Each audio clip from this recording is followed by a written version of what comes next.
Hey, Bear. Oh, Want to help me today? Okay. What do we? Yes.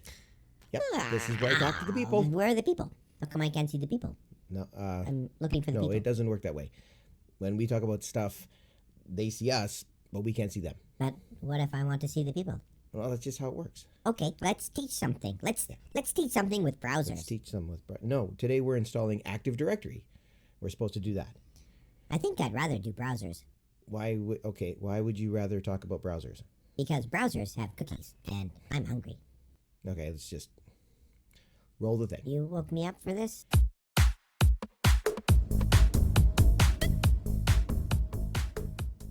Hey everybody, Troy here, and welcome to today's video. We are doing Active Directory, and we're going to do a fairly in-depth installation here today. I want to show you how important Active Directory is as the cornerstone of your network environment. Now, there's going to be quite a few aspects to this video, so as always, take a look at the timestamps, see if there's any particular spot that you want to jump to if you're here for something very specific. Otherwise, just walk through step by step.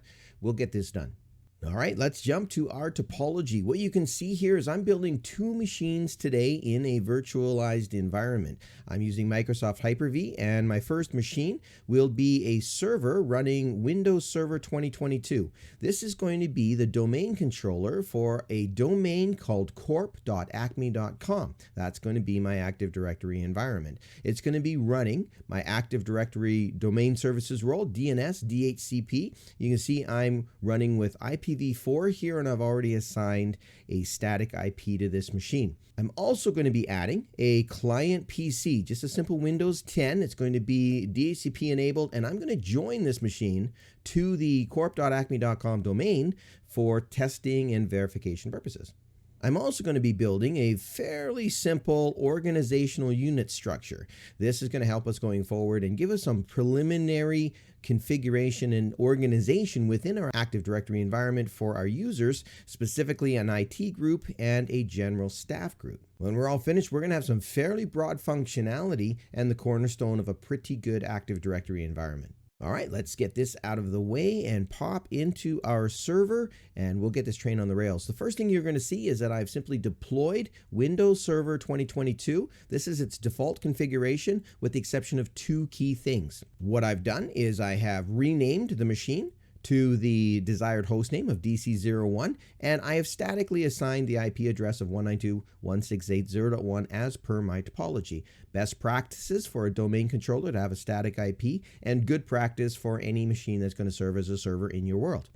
We're going to start by adding the server role. Pop over to my dashboard tab. I'm going to add roles and features, and I'm going to follow the wizard to add the Active Directory Domain Services server role. This is a role-based installation. I'm going to verify that the server pool is showing the correct parameters as intended, and I'm going to move to check this box called Active Directory Domain Services, and it immediately says I'm going to add all these management features, which I'm going to agree to, hit next, and follow through. Oh, you'll see here that it is going to add also a series of management features for something we call group policy management. We're going to cover that off in a video to come. Now, let's keep going here. It gives me some information about what Active Directory does. It stores information about users, computers, and other devices on the network. This is an entire virtual environment that's going to allow us to securely administer, authorize, authenticate all the users, computers, objects, resources in our environment. Couple things. It suggests we should have redundancy. We should possibly consider having more than one domain controller. I'm going to do that in the very next video. It also tells me that I need DNS. It has to have DNS to work. They are integrated at the core, and if we do not have a DNS server, it's going to give us a chance to install the DNS server role right now. I have not installed DNS yet. I'm going to take care of two birds with one stone here simply by following this wizard. Next we go. You'll see that I get a chance to restart this destination server. Active Directory does require a restart. Now, we've done videos on DHCP, on DNS. It's not required a restart after the installation of the server role. Active Directory will need it, so pay attention to that if you're working on a production machine. This is a lab environment. I have no problem. I'm going to let it do that. It's going to summarize what it's going to install: Active Directory, GP management, my group policy management, all the additional tools that I need to do so. And here comes my installation. Now, this portion of the installation is fairly quick. This is just the server role. This is not creating or promoting this machine to a domain controller or creating the Active Directory environment yet. This is just setting the role up to allow me to do so in the post-deployment configuration stage, which will be coming right after this. And there we go. We have successfully configured our installation on DC01. We now have all these tools. Now, remember I said that there's a restart coming. It's not right after that role. Where we're going to see is right here when we do our post-deployment configuration. I now have to promote this machine to a domain controller. Essentially what I'm doing here, everybody, is now that I have Active Directory installed on this machine, I need to create the Active Directory environment. That's the restart that's coming I was talking about. I'm going to hit the button that says promote this server to a domain controller, and I'm going to make this server the anchor of my Active Directory environment. First thing I'm challenged with is the wizard. I'm going to name this particular domain. By default, it's assuming that there may already be an existing domain. There is not. I'm going to create a brand new forest with a brand new domain name. Now, what do we call our domain? Well, there are best practices here. Honestly, it is as simple. I could call this Bob if I wanted to. I could call my virtual environment, my Active Directory domain, Bob. It's that flexible and that simple. However, there are best practices here, and I've sent an article into the description that talks about the general naming conventions of Active Directory for computer names, domain sites, and OUs. I'm going to follow the Microsoft best practices here, which takes a registered external namespace such as acme.com and prepends it with something to denote this as a subdomain. I'm going to use int.acme.com just per my topology. Now you will see domains where the administrator has elected to simply match the namespace for the domain with their external registered namespace. So maybe there's acme.com, that's a web space out on the World Wide Web, and maybe an administrator chooses to match that name with his or her Active Directory domain. If you do that, you do have to have some additional configuration to deal with something we refer to as split brain DNS. I'll put a link to some information on that in the description below as well. But as I said, I'm going to avoid that problem by prepending my external domain name with an internal domain reference, making it int.acme.com as I built in my topology. Let's hit next, and my forest is being created. And we're all set. Okay, now we get a chance to select the functional level of our new forest and root domain. This is for backwards compatibility, and you can see that I can actually make this domain compatible with server installations as far back as Windows Server 2008.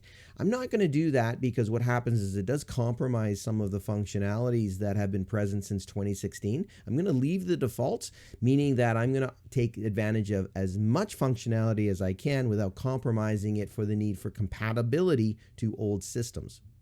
You'll see now that this domain controller is going to include the anchor of my DNS. It is going to be a domain name system server. It's also going to be the location of something called the global catalog, which means this is the primary place that the global catalog will live for my Active Directory environment. I need to give my installation a Directory Services Restore Mode password, a DSRM, and I'm going to just type in a password right here that meets my complexity requirements, and I'm going to hit enter. Now my server has discovered that there is no place for DNS. There's no DNS installed right now, and so it says I can't find one. Gives me a chance to create a DNS delegation with another server, but I don't need to do so because we're going to install DNS right here. I'm going to hit next, and now I get a chance to verify something we refer to as our net BIOS name. Now pay close attention here. It is pulled from my, remember the name I gave this entire domain environment was int.acme.com. Now the int was the preceding portion of my entire namespace. I don't want int to be my namespace. I'll show you where this comes into play later on when we add our computer to this domain environment. But what I'm going to do is change this for a more sensible name for our users. This is what our users are going to see. I'm going to change this to Acme, and you'll see why in about 10 minutes. Let's hit next. More configuration happens. It's going to create now my database files for my Active Directory. Not normally any need to change the location of these folders. I'm going to accept the defaults, move forward, and I now have a summary of my installation. Again, just as always with my Windows wizards, I can export these parameters so I could reinstall these using PowerShell if I wanted to, but I'm going to hit next and enter the prerequisite check to ensure that this machine can support its role as a domain controller. And there we go. Now you're going to see that I actually have a couple things here. I got some yellow amber kind of warnings. It's giving me some information I may want to just read about. But what's important is that I successfully passed all prerequisite checks. I am good to go with this installation. This is also the reboot I was talking about. Remember I said there is a reboot involved here with setting up Active Directory. This is where this is going to happen. I'm going to hit install, and I'm just going to let this cook. It's going to take a couple minutes. I'm going to pause the video, come back when it's done. Okay, and we're back. It's going to reboot my machine. What it did was installed that Active Directory environment based on the parameters that I gave it. It also created the DNS role, and it's now rebooting to open up this new Active Directory environment that we just created. And there we go. We are now ready to log into our new Active Directory environment. Now, remember I mentioned that net BIOS setting? This is where it shows up. It's giving me a chance to sign into the Acme environment. Now, that is the net BIOS that I chose. Remember, had I not changed it, it would have had the prepended word in my namespace, which would have been INT. And that would have been a bit confusing to my users. It's not the end of the world. It's just this is a bit tidier. It definitely denotes the name of this environment. I'm going to log in as the administrator that I created in the process of setting that up. Okay, so this is the domain administrator. It was set by default, and now I am now looking at my machine as the domain controller for my Active Directory environment. Let's look at see what's different. So first and foremost, you can see that I have a series of tools here. I've got my Active Directory installation along with my domain name system installation. So both were installed in the course of that configuration.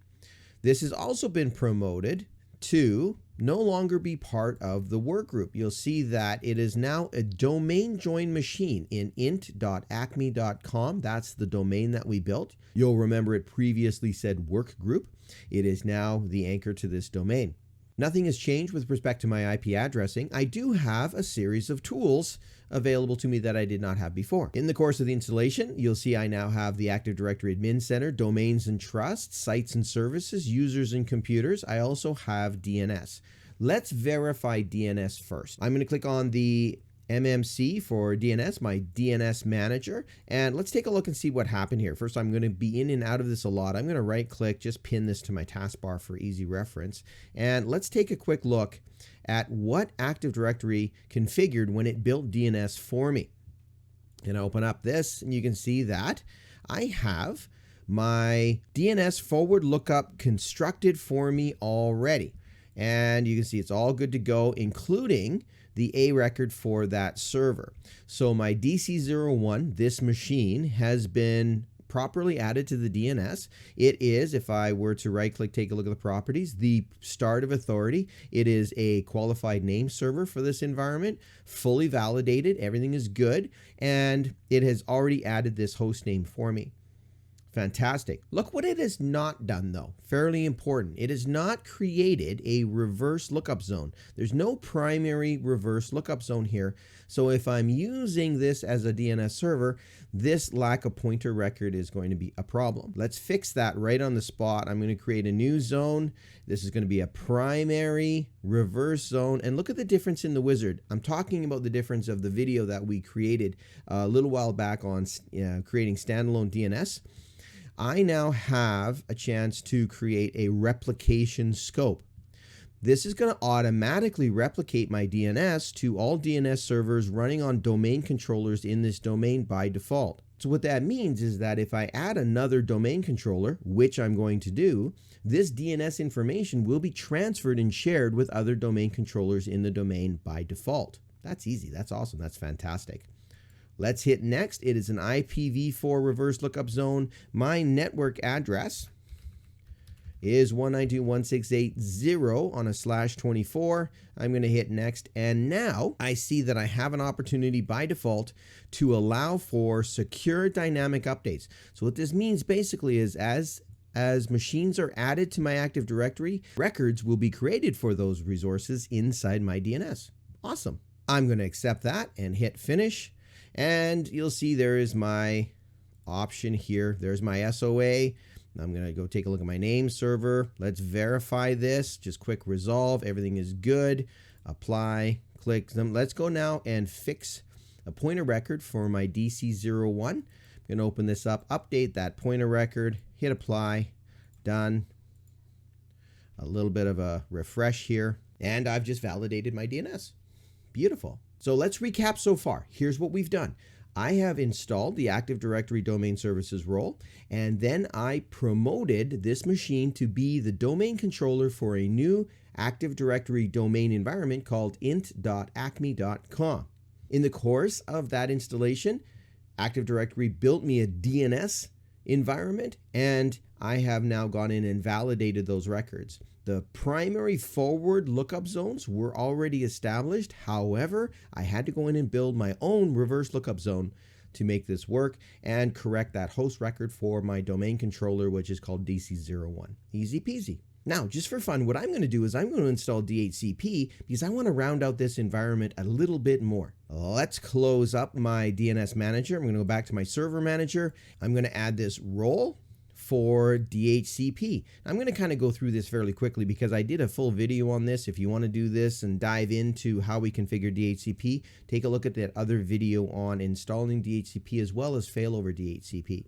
Notice that my machine is now representing the fully qualified domain name dc01.int.acme.com, and I'm going to install the DHCP role along with all its management features. I'm going to hit next. And I'm going to install. This is a fairly quick little installation. I'm going to let that happen. And we're going to commit that DHCP installation as soon as it pops up on my screen. And there we go. DHCP is ready to go. And as expected, I have to complete my DHCP configuration by creating a couple security groups inside my environment. Now, it was fairly important that I did this after the installation of my Active Directory. Why? Because it recognizes my Active Directory credentials to manage and monitor my DHCP. So that was a fairly strategic application. I did that kind of on purpose. You'll see that it's asking me if I can use the Acme Domain Administrator's credentials to manage DHCP, and I'm going to say, yes, I can. Done and done. Let's go build a scope. I'm going to go under Tools, DHCP. This is my DHCP snap-in. I'm going to right-click. I'm going to pin that to the taskbar, so I'll probably be in and out of that quite a bit. Let's build a quick little scope for IPv4. Right-click, New Scope, check. And I'm just going to call this my Acme, I should spell that right, Acme IPv4. Excellent. I'll skip the description. Let's use a subset of my address space. So what I'm going to do here is not give out the full range. I'm going to say I want all my DHCP clients to start at, say, 50, and I'm going to take them up to 200. That's going to give me 151 clients in this environment. Perfectly fine for my lab environment.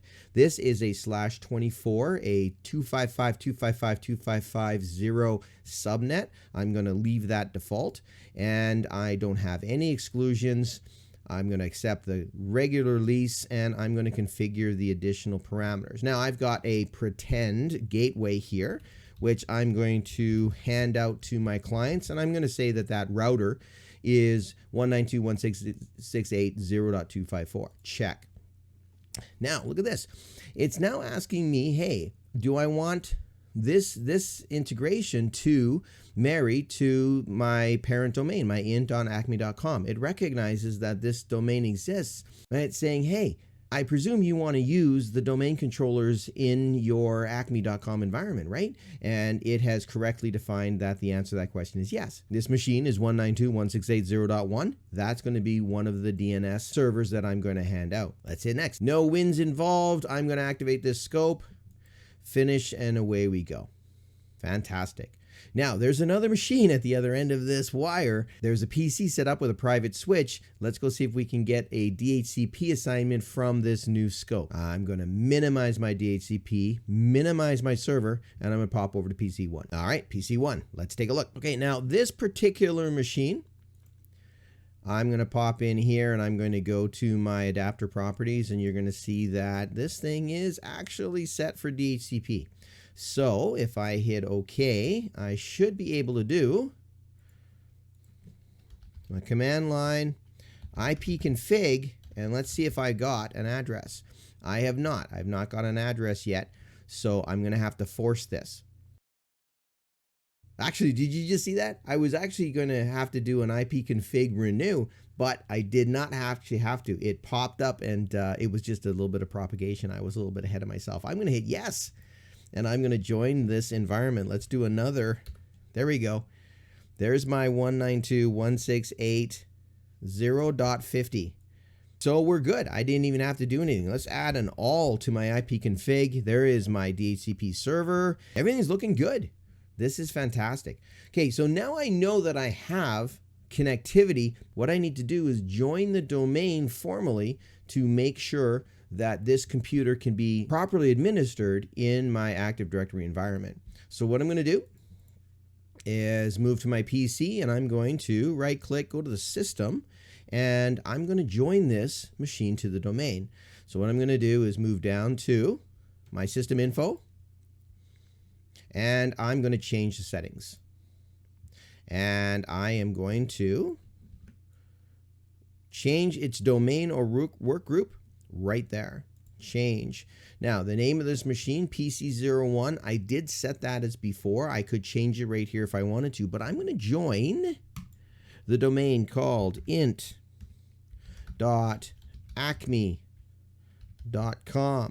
And it's going to challenge me for credentials. It's going to say, hold on, are you allowed to join this domain? I'm going to add the credentials for my domain administrator, which is going to be administrator, and I'm going to use the password that I used. Okay, now this is the domain administrator credentials that will actually authorize this machine to be part of this domain. I'm not using my PC credentials here because those are not recognizing my Active Directory environment.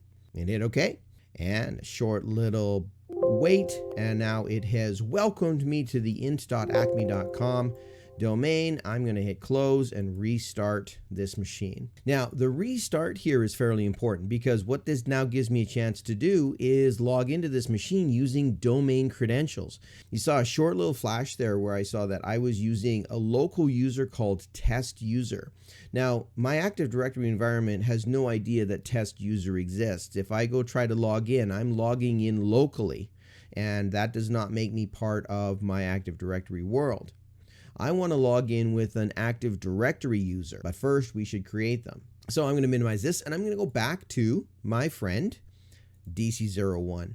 Okay, in my topology, I said that I was going to create a series of users, and I was going to create specifically two users, an IT administrator called me and a staff employee called Batman. Now I'm going to do that, and then I'm going to show you that I'll be able to use these credentials to log into this machine and access the resources provided by my Active Directory environment. So the way we're going to do that is under a tool called Active Directory Users and Computers. So I went under my server manager. I'm going to open up a fresh new snap-in, and I'll just make that go away so you can see this nice and easy. And again, a little right click, pin this to my taskbar because I'll be in and out of this quite a bit as well. And there is my int.acme.com world. What you're looking at, everybody, is a series of organizational units. These are built-in containers that separate and organize all the resources inside my world. You'll see that I have a series of built-in groups. There's my default users as well. Sorry, so these are my built-in groups. These are my built-in users. There's my domain administrators. There's my DHCP administrators. All of these security groups are stored right here. I also have a default container called domain controllers, and that is where my DC01 lives. And look at this, I have a special organizational folder called computers. And in there, I have PC01. Where did that come from? That was put there when I joined PC01 to my domain. Awesome. Thanks for taking care of me, Active Directory. You are making this so easy. I appreciate it. Now, I haven't built any unique users. I haven't built any for my personal environment, which was one of the reasons I did this in the first place. So what I'm going to do is I'm going to build a small subsection of organizational units to house my particular users so I can administer and manage their permissions easily. Now, let's add our own users. I'm going to right click at the top level of this domain and I'm going to go New Organizational Unit. I get a chance to name this thing. I'm just going to call it Acme. This is my topology. It's going to be very, very simple. For now, I'm going to uncheck this box where it says protect container from accidental deletion. I recommend you do that for yourself as well, especially as you're playing in the lab. You're going to build, remove, you want to adjust and move these things around. It's a little bit easier if you don't protect it. In a production environment, it's very smart to have that checkbox done. And I'll try to show you in another video where you would actually delete an OU that was protected from deletion. But I just uncheck that box. I'm going to hit OK, and there is my OU.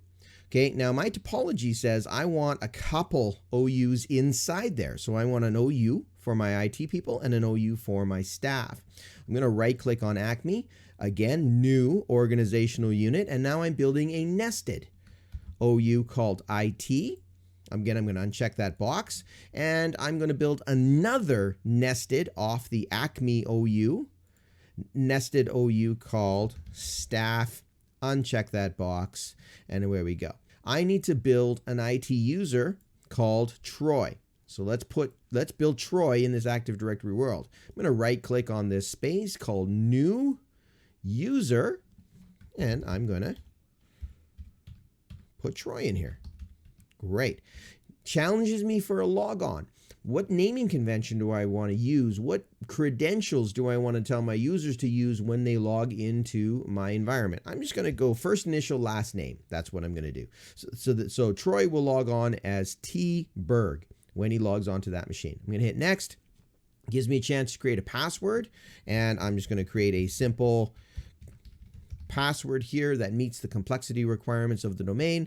You see here that there's an opportunity for me to challenge this user to change the password. I'm not going to do that right now. You can also restrict the user from changing the password. You could set some parameters about the account. I'm going to leave those blank, and I'm going to hit finish, and Troy is created as a user. Okay, now Troy is an IT administrator, and we want to give him domain administration rights. And so one of the good practices that we follow in a production environment is we try to avoid using the default domain administrator account, administrator, which gives you all the power. So we're going to log in future as Troy, but I need to give Troy the domain administration privileges. The way I would do that is I'm going to right click and I'm going to look at the properties for Troy. And you'll see that I've got all sorts of things that I can set here. In future videos, we're going to dig in and see all the parameters we can set for our users. But what I want to do is I want to make sure Troy is a member of a group called, I'm just going to type the word domain here, check names. I want Troy to be a member of the group called domain admins. It means I can use Troy's credentials, or Troy can use his credentials as a domain administrator throughout this environment. I'm going to hit OK. Hit OK. You'll see now that Troy, me, is a member not only of the domain users, but also a member of the security group called domain admins. I've given myself permission to be a power user in this Active Directory environment. Now, let's build our second user. You'll see that I've got Batman. He needs to live in the staff folder. I'm going to right click on I'm going to regular click on my staff folder, right click anywhere in this white area, new user. And I'm just going to do the same thing again. Oh, I should type that right. Batman. And I'm going to use my same login naming convention bman. So bman at int.acme.com. Let's give bat a password. Go. I'm not going to make him change that password. Well, you know what? Let's do that. Let's watch this work. We'll watch this in action. I'm going to leave that checked. Everything else is fine. Hit finish. Away we go. Batman is set. Now what we've done, everybody, is we've created some users with credentials that we can use to log into this workstation at PC01. Let's go test them. I'm going to get rid of this. I'm going to go down here and I'm going to go back to PC1 and let's see if we can make this work. There we go. I don't want to log in as test user. You'll notice this, that's the local user that I had used. What I'm going to do is I'm going to click on other user and you see I get a chance now to log in to my Acme domain. And let's start off with T-Berg. I know these credentials are going to work because those are now being authenticated against the Active Directory environment that I just created. So Troy Berg, now these credentials are being authenticated against DC01. It's the one that's actually saying, hey, are you allowed to be logging in here? Well, your username and your password match, and it should be welcoming me in just a second. And we're in. There we go. And so I can actually just go and verify. I'm going to pop into there's my start menu. You see if I hover over this, you're going to see that Troy Berg, that's who I'm logged in as. And I should be able to do this. Let's get my start menu and do a little quick query user. And it says, yes, the user is T-Berg. I am logged on. It recorded the time that I created that connection. Now, I have full administrative rights in this domain. I'm a user on this machine. I have passed that authentication. Let's log in as Batman. I'm going to log off. I'm going to sign out from Troy's account, and I'm going to log back in as Batman. A little Control-Alt-Delete. Again, let's go to other user, and I'm going to go bman, and I'm going to type in the password that I set in Active Directory. Now remember, we had a checkbox here that said Batman should have to change the password upon login for the first time. And there's that action right there. User's password must be changed. I'm going to hit OK, and I get a chance to create a new password. It was the same one with just another number. It changes the password and it's going to create this new environment for Batman. So again, what's happened here is that I have now authenticated against Active Directory to create this new environment, and it's creating this first profile logged in on PC1 for Batman.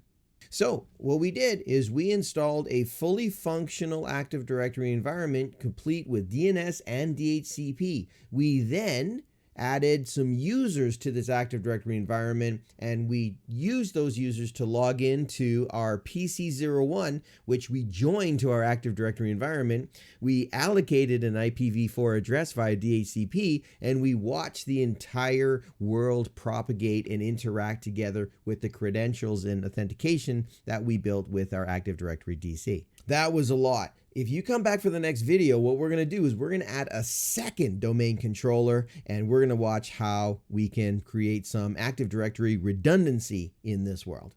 See you soon.